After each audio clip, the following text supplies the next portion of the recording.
We breathe air to live. Each of us, over 3,000 gallons of air every day. Normally, we don't think about the next breath, where it comes from or what's in it. We take it for granted. Except on smoggy days, when along with the oxygen we need, we often get air pollution. Sometimes you can see it, that telltale haze. It's not just Los Angeles or the Bay Area in the north. It's in much of California's Central Valley and high desert too. We see the visible haze, but there's more to smog than meets the eye, or irritates the eye. Smog takes a big toll on our health. 90% of all Californians breathe unhealthy air. In Southern California alone, 3,300,000 workdays are lost each year due to smog health effects. Statewide, air pollution causes over 6,000 premature deaths each year. Many thousands more are forced to visit hospital emergency rooms on smoggy days. Through years of research, we've only discovered some of the effects of smog on the body. But before we look at these effects, let's define the problem. What is smog? You can think of smog as an atmospheric soup of harmful gases and very small solid or liquid particles called particulate matter. The most prevalent gases are ozone and oxides of nitrogen, NOx, called NOx.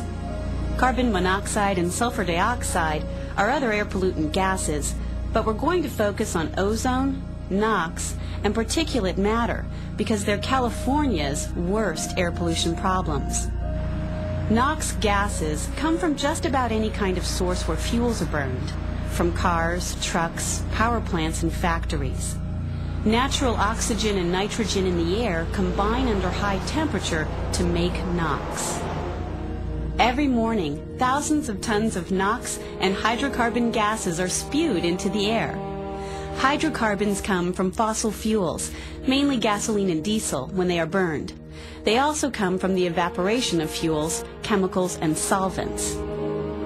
Together, hydrocarbons and NOx gases react under strong sunlight to form ozone and other hazardous air pollutants. Ozone by itself is a colorless, invisible gas, but the smog-forming process also generates very small particulate matter, which contributes to the haze everyone associates with smog.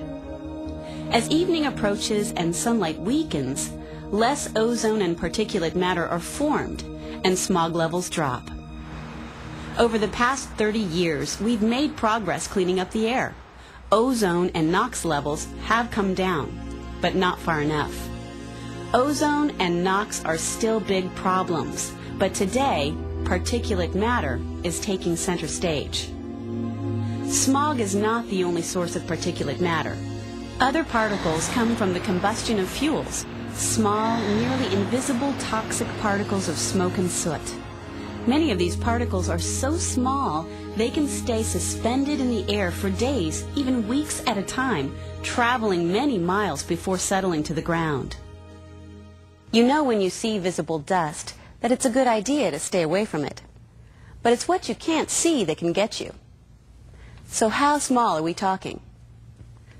Well, this is a human hair about 70 microns in diameter. And here is a piece of small particulate matter, about 10 microns in diameter. Particles 10 microns or less are classified as PM10. Things like pollen, wind-blown dust, and tire rubber particles are size PM10, which is small enough to penetrate into the small airways of the lungs. Some particles formed by smog or from smoke and diesel soot are even smaller. This piece of particulate matter in smog is about 2 microns wide. Very small particles, less than 2.5 microns in size, are called PM2.5 and are more dangerous because they are small enough to penetrate into the deepest parts of the lung. The worst particles are those under 1/10 micron in size, the ultrafine. Found near fresh emissions from cars, trucks, and buses, they can number more than 100,000 per cubic centimeter. When we breathe smog, we breathe a mixture of ozone, NOx, and particulate matter from a variety of sources. Even though we can't see ozone, when levels are high, it gets our attention. Eyes may burn and water. There can be wheezing and coughing. The throat is irritated and feels scratchy. The chest might hurt. There is a shortness of breath. Unconsciously, the body shifts to a shallow breathing pattern similar to that caused by fear. When we breathe polluted air, our bodies begin a series of natural steps to purge the pollution. The nose removes half of the ozone we breathe. Ozone reacts with tissues, killing cells and damaging the nose. Our airways are lined with cells that are covered with tiny hairs called cilia.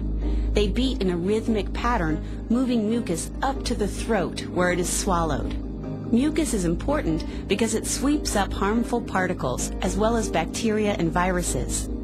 Ozone and particulate matter paralyze the cilia, making them move less or not at all.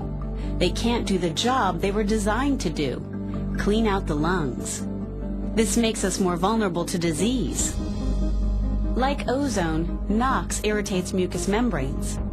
Scientists have found that people exposed to high levels of NOx have more colds that settle in their chests. They develop chronic wheezing and cough, bronchitis, and episodes of respiratory illness. Animals exposed to NOx in lab experiments become more susceptible to viral infection and are less able to ward off bacterial infections. They die earlier. With every breath, air moves through the bronchial tubes down to the lung space. Deep in the lung are tiny sacs called alveoli, where oxygen is transferred to the blood and waste carbon dioxide is removed. An average adult lung has 300 million alveoli. If they were to spread out, they would have a surface area of 600 to 900 square feet. PM2.5 sized particles sneak past fine hairs in the nose and cilia in the respiratory tract to penetrate deep into the lungs, reaching the alveoli. Here, special cells called macrophages roam around eating up particles, bacteria, and viruses. But smog can damage the macrophages, and they can't do their job.